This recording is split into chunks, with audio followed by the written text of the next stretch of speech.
Welcome back, everybody. It's time for another deep dive, and this time we're looking at some excerpts from the Urantia book, specifically about Jesus's last night before, well, you know. And what really gets me is how John Mark tells it. It's so different from the Gospels. Oh, it's fascinating, isn't it? Like, you'd think that night would be, well, pretty well documented, but John Mark gives us this, insider perspective on Jesus's emotions. You just don't see that anywhere else. Right. It's like we're right there with them. So we start with Jesus and the apostles heading back to their camp after visiting Elijah and Mary Mark. Now, John Mark actually stays behind at first, but then he follows them. And, he is practically glued to Jesus' side all night. Mm-hmm. But there's this tension right from the start. Judas is missing. Yeah, and it's not just that he's missing. The other apostles are starting to suspect something's up. They've talked about Jesus predicting his betrayal, and now Judas is gone. It's like a giant flashing neon sign. They even ask Andrew about it, straight out. And get this, Andrew's answer is really interesting. He's like, yeah, I have no idea where Judas is, but you can tell he's worried. Like, he's thinking the worst, that Judas has abandoned them. Totally. It just makes it so real, you know? These weren't, untouchable figures. This was real betrayal, real fear happening to real people. And right in the middle of all this, Jesus leads them in this, final prayer. And I don't mean a quickie either. They go to their usual spot on the Mount of Olives, overlooking Jerusalem, and they kneel in a circle, just like they did when they were ordained.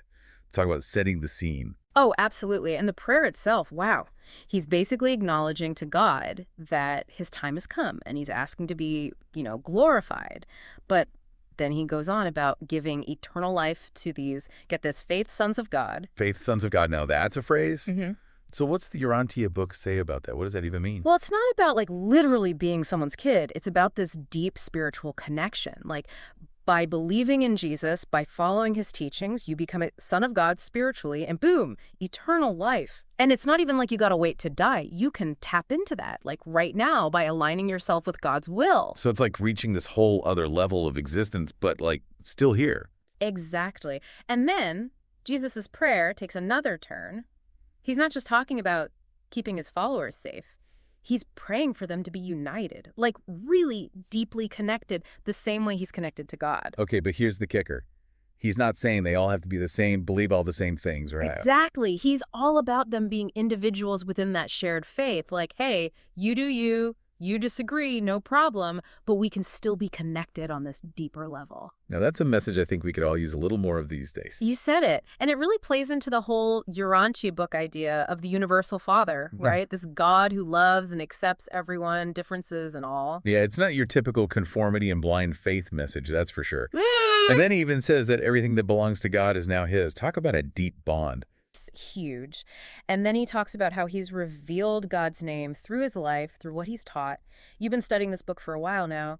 How does that line about revealing God's name, how does that connect with what the Urantia book says about, the supreme being, the whole shebang? Ooh, good one. Okay, well, the book describes God as this, massive, complex being, right? Yeah. Way beyond anything we can really understand with our little human brains.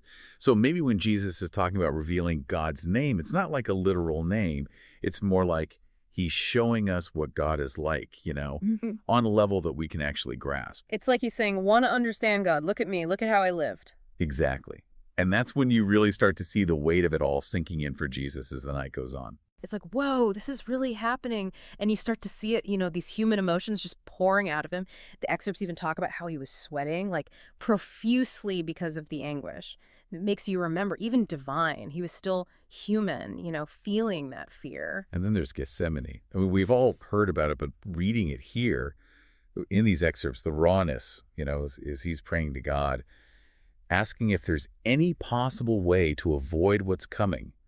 Man, it gets to you. It's heavy stuff, facing a horrific death, and he's still hoping, praying for another way. It's something we can all relate to, right? Even when we know something's inevitable, there's that tiny part of you that still hopes, still pleads for a different outcome. It's heartbreaking.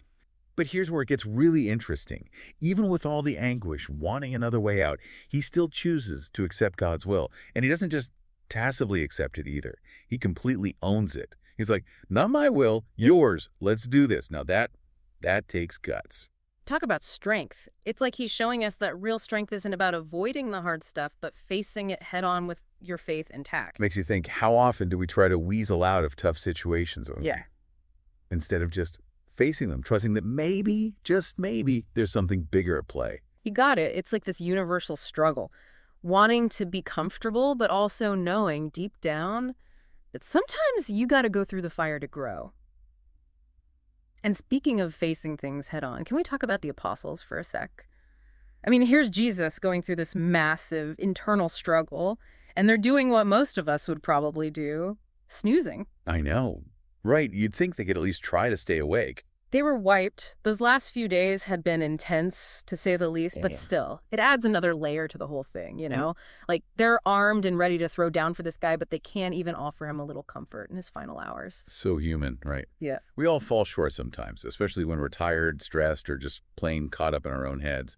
And it shows even those closest to Jesus, they were still human, flaws and all. Absolutely. And here's another little tidbit that I find fascinating. We've got Nathaniel, right? One of the apostles, and he refuses to arm himself. He even goes on this whole tangent about how Jesus always said his kingdom wasn't of this world, that they shouldn't be fighting with swords and stuff. All opposite of the other apostles who were ready to rumble. Right. It just goes to show you there were different schools of thought, even among Jesus's crew.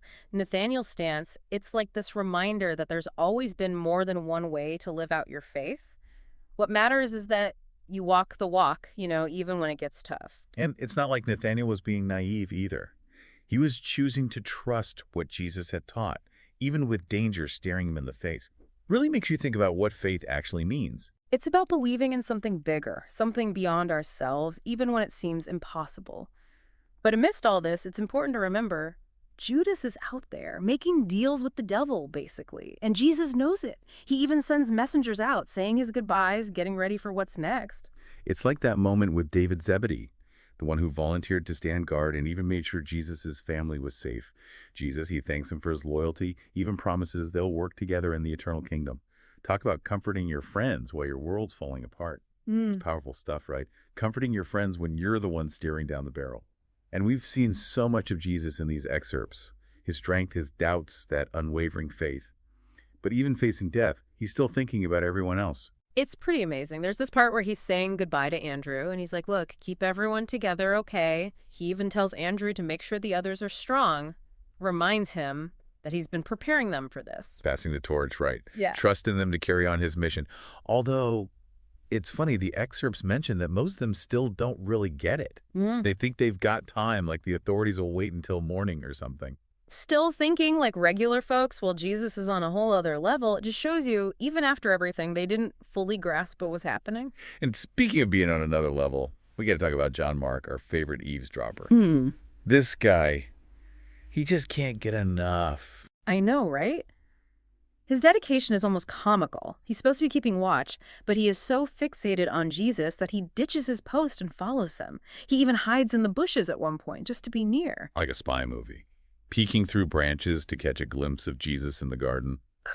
But seriously, John Mark's account gives us this incredibly personal view, of those last moments before Judas shows up with the guards. Totally. He's like, our eyes and ears right there with them. And what he sees, well, it's both heartbreaking and inspiring. Jesus knows what's coming, the betrayal, the pain, everything. But he finds strength in prayer and chooses to follow God's plan. That choice, that's what gets me. We've talked a lot about Jesus' experience here, but what about us? We're living in a totally different world now. But this stuff still matters, doesn't it? 100%. We all have our own Gethsemanes, right? Those moments where fear takes over, where we have to choose faith over doubt. Times when we have to surrender to something bigger than ourselves. And Jesus, his commitment, facing down unimaginable suffering, that's a powerful example for all of us. Right. It's like this reminder that faith isn't passive. It's about actively choosing to believe, even when it's tough, even when it doesn't make sense. It's about finding that strength inside ourselves to face whatever comes our way with that same courage, that compassion that Jesus showed us. It's a timeless message. It really is.